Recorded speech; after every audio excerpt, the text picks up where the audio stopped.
RLA music सोनकी Darbhanga presents.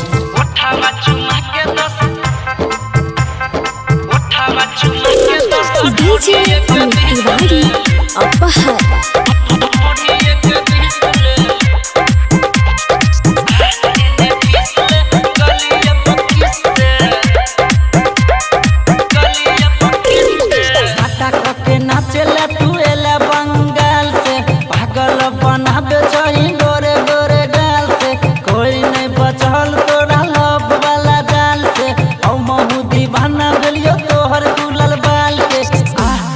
फिसले गलिया पकीस दे घना गे कोठवा चुमे के दस ढोढ़िया के फिसले घना गे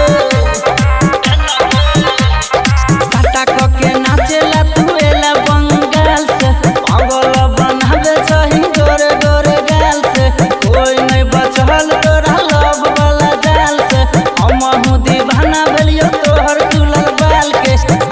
एने फिसले गलिया पकीस दे ना गे कोठवा चुमा के दस ढोढ़िए के फिसले ना गे डीजे अमित तिवारी अपहर RLA म्यूजिक सोनकी दरभंगा प्रेजेंट्स।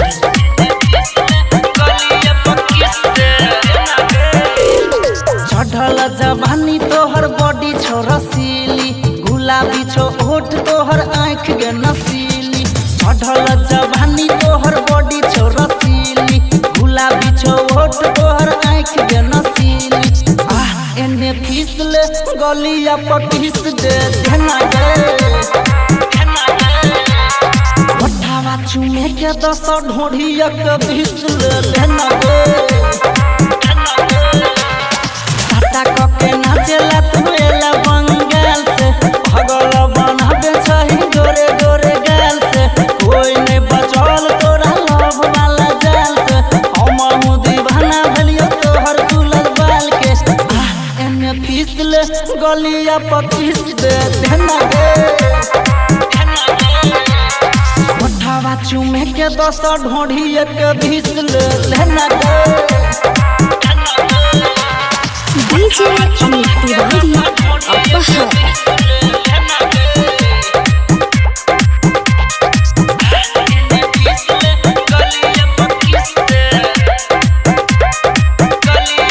अपहर नीतीश गे बड़ी छो हरामी सोनू से बचने रहे अपन जवानी रमन अनिल छो बड़ी गे हरामी कृष्णा रसत होगी से बचै है गे जवानी एने फिसले गलिया पकीस दे घना गे घोड़वा चुमा के दस ढोढ़िया के फिसले घना गे के नाचेला तू एला बंगाल से पागल बनावे सही गोरे गोरे गाल से कोई नहीं बचल तोरा लव वाला जाल से हमहु दीवाना भेलियो तोहर दुलल बाल के एने फिसले गलिया पकीस दे घना गे कोठवा चुमे के दस ढोढ़िया के फिसले घना गे RLA म्यूजिक सोनकी दरभंगा प्रेजेंट्स।